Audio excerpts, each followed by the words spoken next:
Top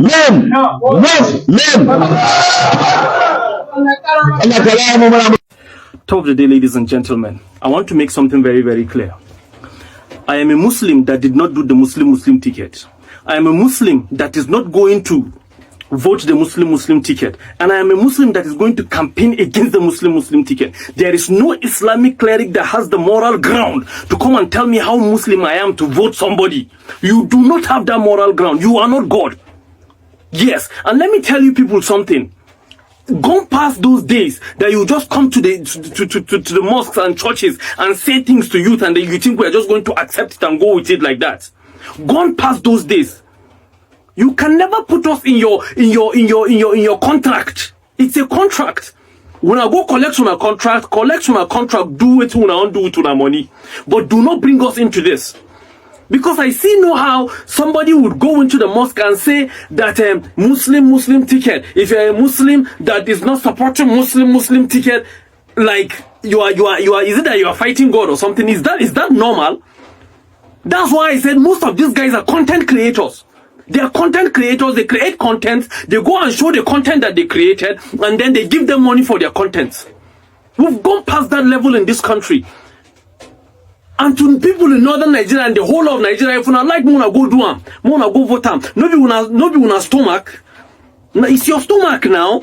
It's your well-being that you are actually trying to mess with. It's not a favor. It's not a favor. You are doing it for yourself. You are doing it for yourself and the generation that are actually coming. And somebody will just come and tell me something about one Muslim ticket, or you are trying to tell me how Muslim I am because of one this thing. Look at what this Islamic cleric said, that there is security in northern Nigeria, that the fact that he went to Kebbi and he came back and nothing happened to him, there is security. Because nothing happened, that's to tell you how selfish he is. How about the other people that are going to Kebbi and are being kidnapped? How about the other people that are going to Kebbi and they are finding themselves in the den of these bandits? Because it did not happen to you, it doesn't mean that it's not happening. Until everyone is safe, no one is safe. This is the type of country that we are actually operating in right now. If the government are doing good, wallahi, I'm going to come here and say the government are doing good. But when they are doing bad, let's collectively call a spade a spade. You should dare not come and use religion and think that we are going to fall for it again. It is not going to happen this time around. And this is the fastest election cycle that I've seen. And 2027 is around the corner. And just like I said, I am a Muslim that did not vote the Muslim ticket. I am a Muslim that is not going to vote the Muslim ticket. I am a Muslim that is going to campaign against the Muslim ticket. And as I'm talking to you right now, I do not have a candidate. Anybody that is going to be accountable is that person I'm going to vote for. Anybody that promised to change the status quo is that person I'm going to vote for. Not just promise. Make us believe, make us understand that what you are saying is actually what you are going to do. The same, the President Bola Ahmed Tinubu said that if he doesn't get us constant electricity in 4 years, we should not vote him in the next election cycle. That is enough for Nigerians not to vote you in the next election cycle. Look at the suffering. Look at the unprecedented insecurity that is happening everywhere in this country. So how do you want us to continue surviving? How do you want us to continue living our lives? And want some Islamic clerics and some Christian clerics will just come and start thinking they are going to brainwash us because you guys followed the back door in the villa and collected money. You are not going to do this with us this time around. Tinubu is a master strategist. Tinubu is a master strategist. Tinubu is a master strategist. It will shock you. If Tinubu is a master strategist, as you people say, Tinubu shouldn't have made these 3 political blunder mistakes. He shouldn't have made these 3 political blunder mistakes. And this is why I'm going to shock you that I started politics at the age of 7. Now, so let me look at it. Politically, one of the blunders Tinubu made is that politically, the region, all those people that supported you for your victory, they are the people that are supposed to benefit from your administration the most. Because those people deserve payback for future political occurrences. Get it? If you look at the last election, the region that support Tinubu the most between the south and the north, it was the north that made sure that Tinubu won the election, whether by crook or by vote. It was the north. Even his southern brothers, they rejected him. He did not win in the south. He did not win in the southeast. He only managed to win in the southwest. You understand? So if you come to the north now, he won in the northwest. Look at it. He won in the northwest. He won in the north. He did won in the north central. He did perfect way in the what? Northeast. So these people give him over 5 million votes. 5 million votes, despite the fact that they have 2 of their brothers in the election. Yes, they choose to vote Tinubu. But when Tinubu became the president, what did he do? He sidelined the same people that work for his victory. He sidelined the same people that work for his victory. Now those people say they are angry with his decision. And you are saying Tinubu is master strategy. He's going to find his way out. He has already betrayed. He has already praised down those people that stood by him. Do you think another set of people wanted to work for him again, despite the fact they know that the people that worked for him in the last election, he disappointed them? He did it. One of the second mistake Tinubu make that will cost him 2027 election is to let go El-Rufai. Like El-Rufai or not, El-Rufai is somebody that you don't let him leave your camp unless he wanted to leave. And also many of you will say, they left him out because there's people of South Kaduna, they write petition or they wrote petition against him. My brother, all of us, we are in Nigeria. If truly it is the petition that makes Tinubu not give El-Rufai that ministerial appointment, why is it that El-Rufai was not investigated about the petition and sent to prison? Why is it not? Do you want to tell me that all the people working in the cabinets of Tinubu are they sane? The former governor of Zamfara State, Matawale, he is the what? Minister of Defense for state in Nigeria.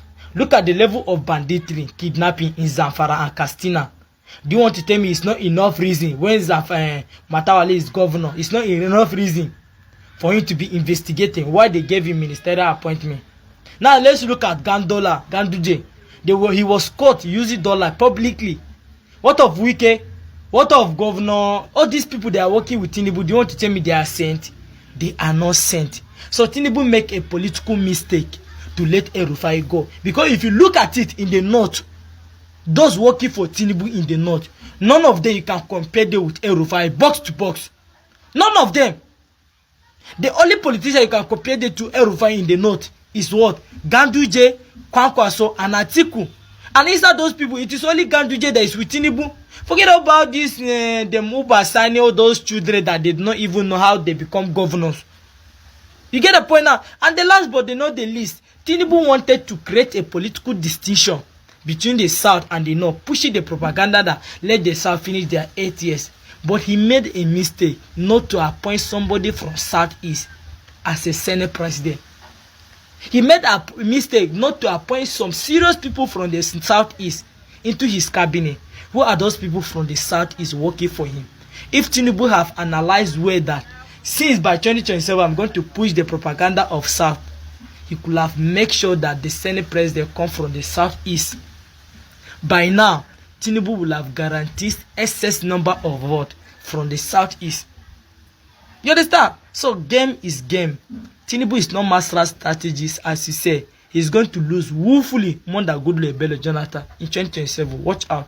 The president, listen, what we are telling the president as members of the All Progressive, Congress, as members, as citizens who are in touch with the grassroots is that, look, there may be quietness now with these issues, but when the campaign commences, seriously, I'm telling you that there is going to be serious issues because, you see, the Muslim ticket, if it is retained, is going to pose a threat, is going to deplete, our support base because, as I speak with you, and this is a very serious information, there is this information that Atiku and Obi may align. The opposition coalition, they are not sleeping. They are working very seriously. And if Obi and Atiku comes together, we are talking about almost 14 million votes as against our 8 million votes in the past, in 2023 general election. And not only that, Jonathan is around the corner. The issue of Jonathan, nobody should wave it aside with a simple wave of hand. Because it's a serious issue. There are certain persons within the North that are pushing for Jonathan. Bring back Jonathan to them. In fact, they are forming a cult-like kind of a follower. You know, it's an agenda for most of them.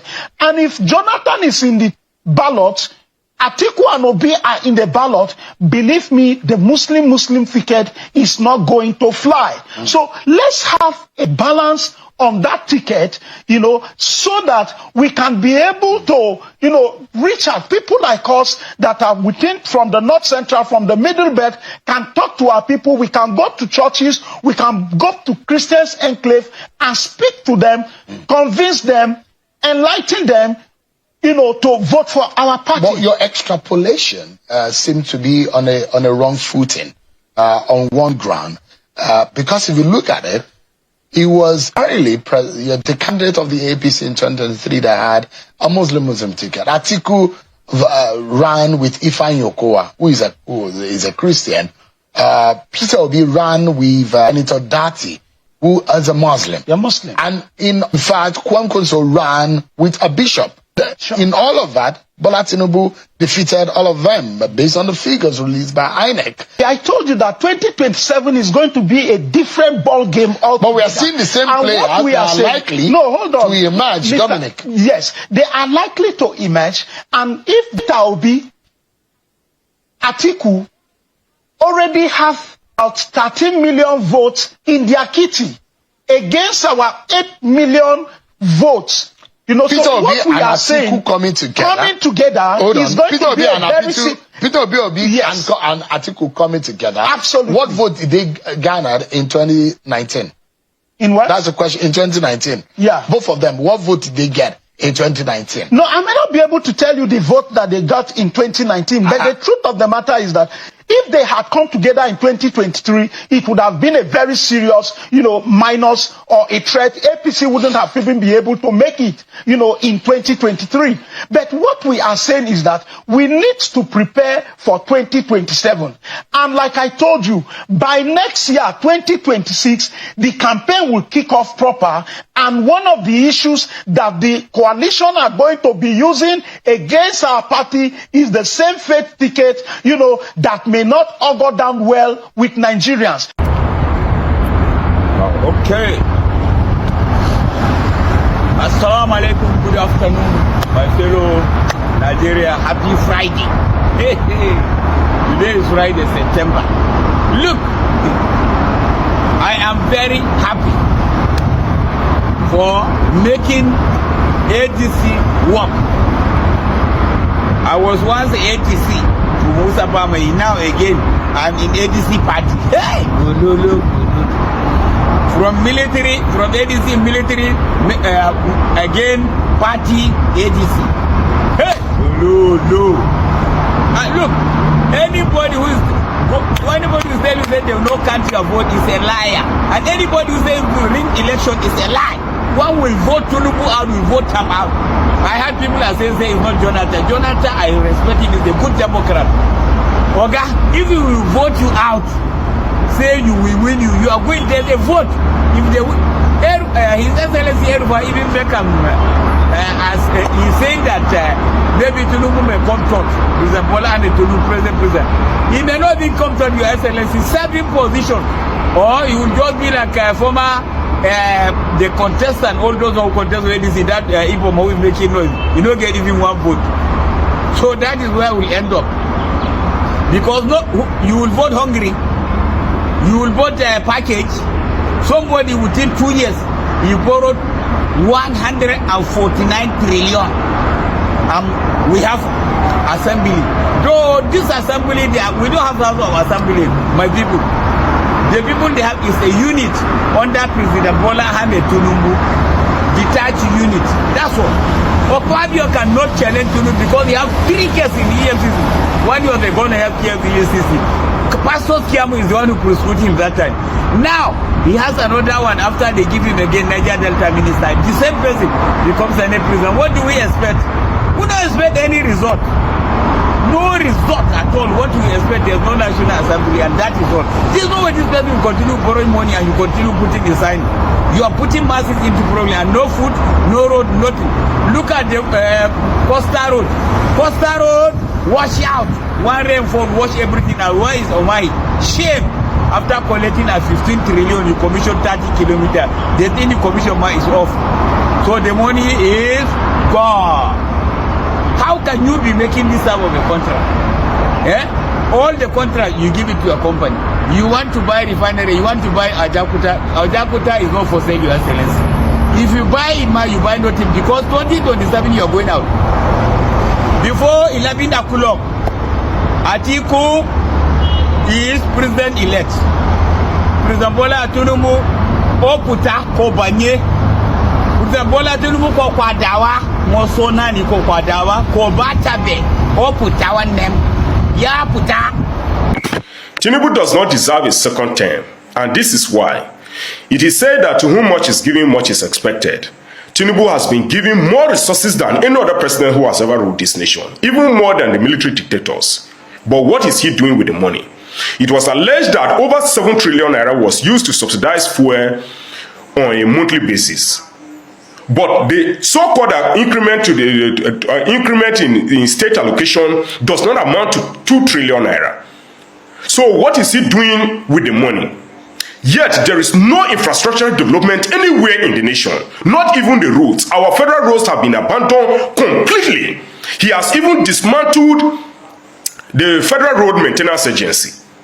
Now, a responsible government should be carrying out massive development everywhere, including investing this money for future development. But instead, there is no investment anywhere. He is borrowing more and more, and we are still in debt of over $43 billion. Nigeria is still in debt of over $43 billion. And so what can we say Tinubu is doing for us?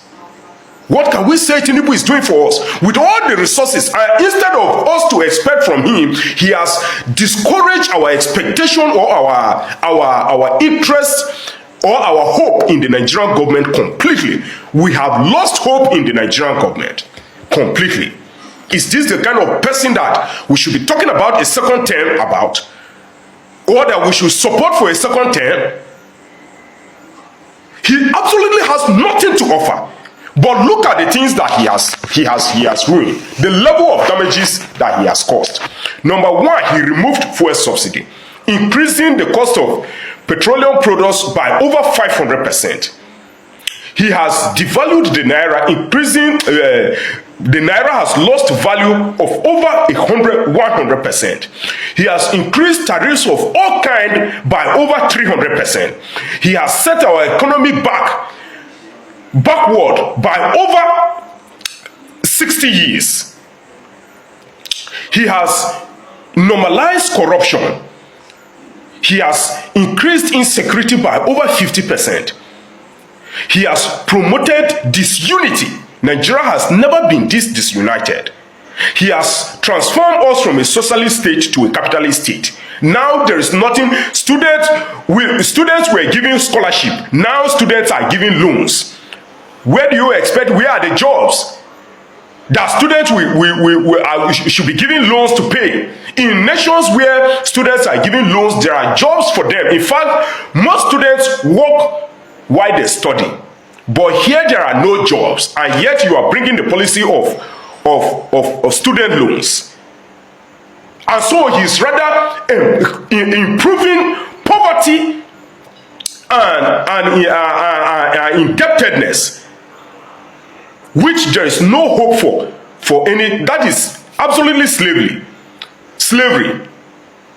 Where's the hope for the students to pay the loan? Before now, even while subsidy was paid, students were giving loans, and today students were giving scholarship. He transformed it to student loan, thereby putting the students into indebtedness, financial indebtedness, without any hope of recovery. He has discouraged patriotism. Nigerians have lost hope in their nation completely. Is this the kind of person that we should be discussing about second term about? Any lunatic that will go there, anybody that will go there and drop a vote for this kind of a person is a lunatic. Only a lunatic will vote for Tinubu come 2027. That is just what I have to say. Good day to our viewers all over the world and welcome back to Local Journal. Tinubu is on the seat of fire at the moment, and as he stands, there is fire on the mountain because the sentiment of the North is not what says to support the current administration because of what they feel about this administration and how they feel cheated about the current administration. Look at the examples and look at what they are giving. Look at their submission. Look at what they are saying, their body languages, and look at what they are advising the president to do. If you notice, President Bola Ahmed Tinubu enjoyed so much support, a wholesome support from the northern part of the country, even when they had their own candidate Atiku on the ballot.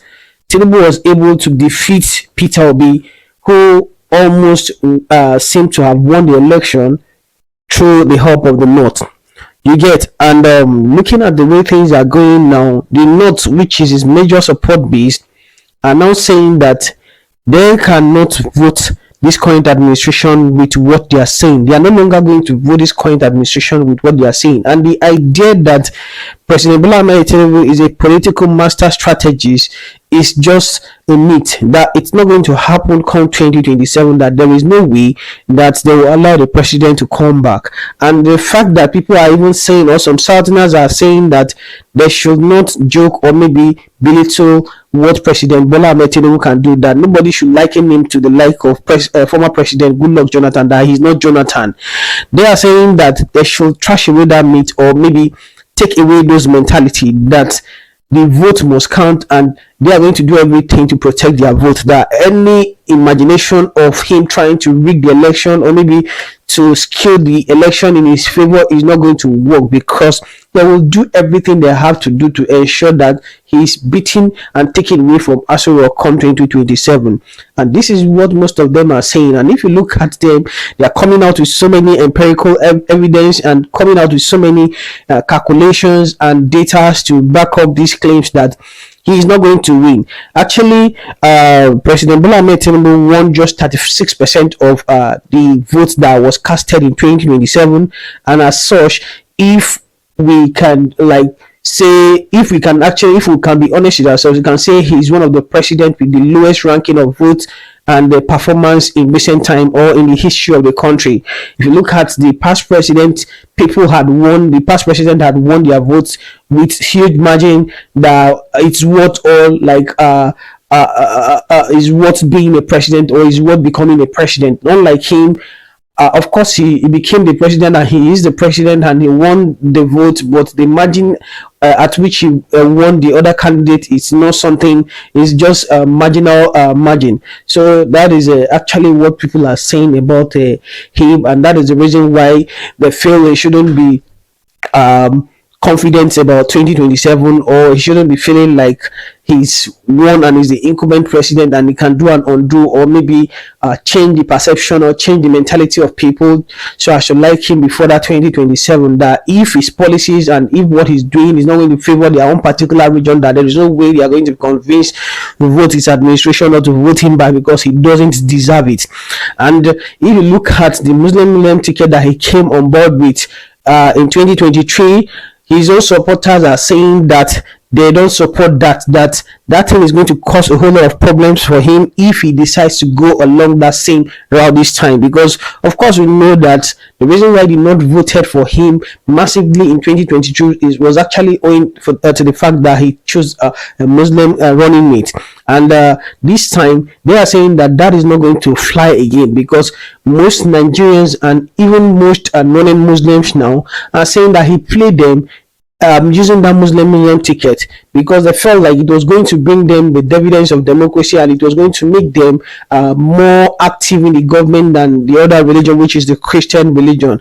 And looking at the way things are playing out, that they don't even have any advantage. That in fact the Christians have more advantages in the government than the Muslims, and so to that fact, they can never be deceived with anything like Muslim religion again. And for their clerics that are there trying to convince people in the grassroots to vote Muslim ticket whichever time it comes out, that they cannot convince them, and they will also go out in a marching parade to sensitize their people not to buy into any idea of Muslim candidacy any longer. That it's just used to convince them and to deceive them into achieving their aim without calling back or repaying them for their repaying their confidence and repaying their effort in making them attain that position. That they should not do that mistake come 2027 again. So of course, with these indices that are going on, with these factors, we know that President Bola Ahmed Tinubu is not going to have an easy ride come 2027, and so he has to sit up and he has to buckle his belt so that he can put things in order if actually he wants to come back. Because as it stands, things are favoring, all odds are favoring Peter Obi. Because number one, the North is not supposed to be on the ballot. If we'll be very, very honest with ourselves, that's power is not supposed to return to the North in 2027. So a Southerner should take over power in 2027. Then in 2031, power can go back to the North, because this is the gentleman arrangement between the North and the South to rotate power between themselves or between the both region for every 8 years. And going by this agreement and this gentleman agreement, we should all be expecting them not to come back on the ballot or to come back as an eligible candidate to run in 2031, even though it is not constitutional. So we did in this regard, I think the odds are favoring Peter Obi in this regard. And on the other hand, former President Goodluck Ebele Jonathan, who is also said to be under the radar, who the PDP is also trying to convince to bring him back, is also another favored candidate, because they know to favor his candidacy than Peter Obi, because he constitutionally cannot extend his tenure beyond 4 years again, as he has done 4 years already before. And for Obi, the only odd against him, which did not in doubt over, is actually owing to the fact that he has never done a 4-year term before. It's just coming, so he might get to that position tomorrow now, and he might decide to extend himself and say he wants to run in 2031 again, because no constitution stops the sitting president or stop anybody from contesting. You understand? The arrangement they had between the South and the North is just a gentleman arrangement, and it's not constitutional. So he can as well come back in 2031 to say he wants to contest again, he wants to run again, and in that contest, the North wouldn't have anything to do much. Rather, they will just be on the watch and look while whatever plays out. So they don't want to risk it, and that's so they don't want to risk this, and that's the reason why they are calling on former President Ebele Jonathan Goodluck to come back on the ballot, because they know it's constitutional and there is no way he can extend his period beyond 2031 as it's deemed constitutionally. And this is what is playing out. So Tinubu is in a fix now for me, and he needs to put his things in order, put his house in order if he actually wants to come back in 2027, because as it stands, the odds are not in his favor, things are not favoring his government, and he needs to change the die before that time comes. This is my opinion on this issue. Can you drop what you have to say in the comment section? And if today is your first time to visit our channel, please like, share, and subscribe to our channel.